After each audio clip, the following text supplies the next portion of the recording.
So today our topic is inheritance in Kotlin. So here we have written that Kotlin support inheritance, which allow you to define a new class. जो हमारा Kotlin language है वो अपनी support करके inheritance जो हमें allow करेगी कि हम एक एग्जिस्टिंग क्लास से एक नई क्लास डिफाइन कर लेंगे और जो ये अपनी एग्जिस्टिंग क्लास होगी इसको ही हम सब सुपर क्लास या फिर पेरेंट क्लास बोलते हैं एंड जो ड्राइव क्लास होगी उसको हम बेस क्लास बोलेंगे इसमें. So, the subclass inherit all the properties and function of the superclass. Basically जो अपनी सब क्लास है वो इनहेरिट करेगी सारी प्रॉपर्टी सुपर क्लास से and including the function also. So एक बार इसे पॉइंट ऑफ व्यू से समझते हैं. तो बेसिकली यहाँ पे हमने क्या किया है, यहाँ पे मैंने एक ओपन कीवर्ड का यूज किया है. क्लास है जो अपनी वो है एम्प्लॉय एंड उसमें तीन प्रॉपर्टी है, नेम एज एंड इंट. तो ये अपनी क्या है, ये बेस क्लास है या फिर इसका सुपर क्लास है. तो हम इस क्लास से ड्राइव करते हैं फर्दर क्लास. तो इसको अभी के लिए कट कर अभी रहने देते हैं, इसको बाहर देख लेंगे. तो हम एक क्लास डिफाइन करेंगे यहाँ पे जो कि वेब डेवलपर है. तो कोई एम्प्लॉय हो एंड वो काम कर रहा है वेब डेवलपर. बेसिकली अपनी एक क्लास है वेब डेवलपर. इसमें हम सेम प्रॉपर्टी यूज करेंगे जो कि हमने इसमें यूज की है. हम यहाँ पे पास किए एंड ये प्रोडक्ट लगा दें इनहेरिट करते हैं किसी भी क्लास को. एम्प्लॉय ने क्लास इनहेरिट कर ली एंड उसके कंस्ट्रक्टर में हम name and age and sale भी पास करते हैं. तो अपने ये पास कर दिया एंड इसमें हमारा एक फंक्शन भी है जो अपना एक फंक्शन होगा वेबसाइट. लाइक इन कोड के लिए आपको define function for making function. Function अपना उसका मेथड का नाम है वेबसाइट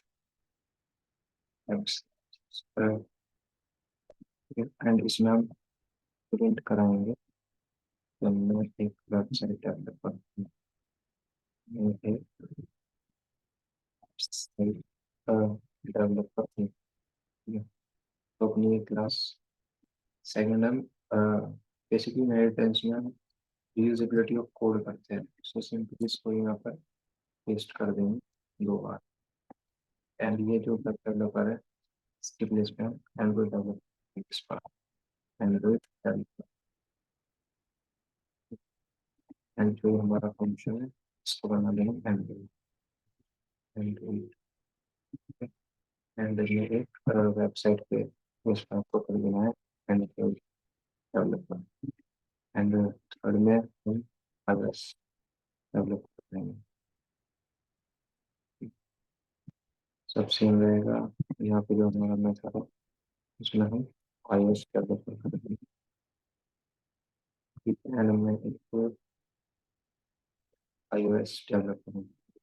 बेसिकली यहाँ पे हमने क्या करी अपनी एक पेरेंट क्लास या फिर ऐसा कोई सुपर क्लास. ओपन कीवर्ड हमारा डिफाइन कर रहा है कि ये क्लास होगी फ्यूचर में.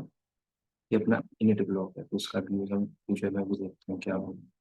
सेकंड ये जो अपना वेब डेवलपर है ये इनहेरिट करिए अपनी एम्प्लॉय क्लास से. और अगर जो एंड्रॉइड डेवलपर है वो भी सेम प्रोसेस कर रहा है एंड iOS डेवलपर.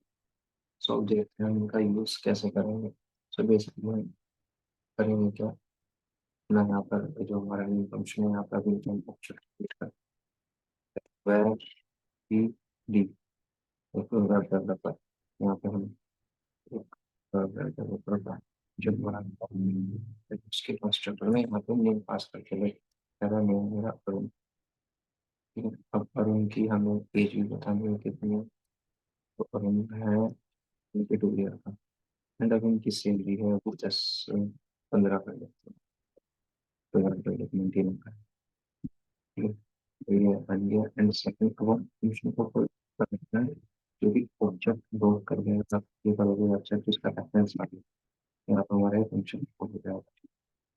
उससे हम जल्दी से इसको यहाँ पे पेस्ट कर लेते हैं अपना सेव कर. में समझ में आता है कैसा हो रहा है. तो ये तो इसके डेवलपर है एंड यहाँ पर हम एंड्रॉइड डेवलपर के कंस्ट्रक्टर को कॉल किया एंड ये है पीछे, ठीक है। विजय से एक साथ वाला विजय को मिलते हैं, ठीक है। एंड ये यहाँ पे हम करते हैं आई एक्स, ठीक है, iOS एंड ये अपना यहाँ पर कॉल होगा एंड्रॉइड का फंक्शन, एंड्रॉइड का जो मेथड है। तो यहाँ पे हम प्रोजेक्ट करेंगे, इसके वो कॉल करेंगे एंड्रॉइड, तो एंड्रॉइड का मेथड कॉल होगा। सेम ही यहाँ पे करना है, लाइक iOS डॉट, अब डॉट के बाद iOS डेवलपर क्या होना है, iOS डेवलपर का ये फंक्शन है, जैसे कि कॉल इसी करके यहाँ पर हमने कंट्रोल भी कर दिया, ठीक है। अभी मैंने ये भी करना होती है, जो एरर आया है, वो चलो क्लास बनाओ, क्लास बना दिया, बस चलो फिर ये रहा, देखते हैं कब करेंगे। तो बेसिकली यहाँ पे जो मैं कंस्ट्रक्टर होना और डेवलपर वाला कोड करना, तो ये एक्सेस कर लेगा property। ये है मेरी जेड है, 26 ईयर ओल्ड, इसको मिलते हैं, ठीक, 5000, ठीक है। तो अब यहाँ पर हमने सिंपल ऑब्जेक्ट बनाया है एंड कंस्ट्रक्टर में हमने कुछ वैल्यू पास कर दी, same web developer, same with Android and same with iOS, ठीक। तो यहाँ पर हमने ये अपने मेथड खोल किए हुए थे, तो रन करते हैं अपने प्रोग्राम को एंड देखते हैं हमारा जो आउटपुट है वो क्या दिखता है, ठीक है। तो रन हो रहा है अपना प्रोग्राम, मतलब आउटपुट में मिल ही गया है। तो बेसिकली यहाँ पे आ गया, my name is Arun, I am 22 year old and earning इतना, my name is Vijay and my name is Z. तो बेसिकली जो इनिट ब्लॉक है वो हमारा सबसे पहले एग्जीक्यूट होगा, जो हमारा इनिट ब्लॉक है, ये अपना प्राइमरी कंस्ट्रक्टर होता है, ये अपना है primary constructor, primary constructor and basically हमारा इनिट ब्लॉक है, जैसे इसका ऑब्जेक्ट क्रिएट होगा तो इनिट ब्लॉक वॉल्यूम से इनिशियलाइज हो जाएगा एंड ये प्रिंट करा देगा। तो एक बार समझ लेते हैं, इसमें हमने क्या किया, जो हमारा फर्स्ट स्टेप है उसमें हमने ओपन क्लास बनाई। ओपन कीवर्ड यूज होता है जो हमारी क्लास इनहेरिट होगी फ्यूचर, देयर हमने डिफाइन किया है इनिट ब्लॉक, जो ऑब्जेक्ट बनने के बाद ही इनिशियलाइज हो जाएगा।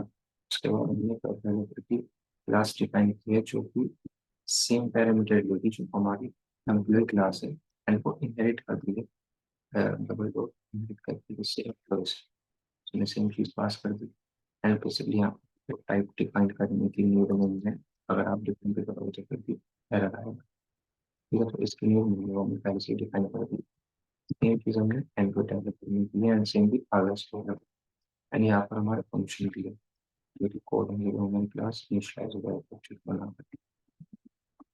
तो यहाँ पर हमने ये ऑब्जेक्ट बनाया एंड इस ऑब्जेक्ट में इस पूरी क्लास का रेफरेंस है, तो हम ये अपना वेबसाइट एंड फिर एंड्रॉइड एंड फिर iOS डेवलपर को कोड करते हैं। सो जब वीडियो अच्छी लगी तो प्लीज लाइक करिए, सब्सक्राइब करें एंड इन फ्यूचर हम अच्छे से अच्छी वीडियो अपडेट करने की कोशिश करते हैं। So thanks for watching guys.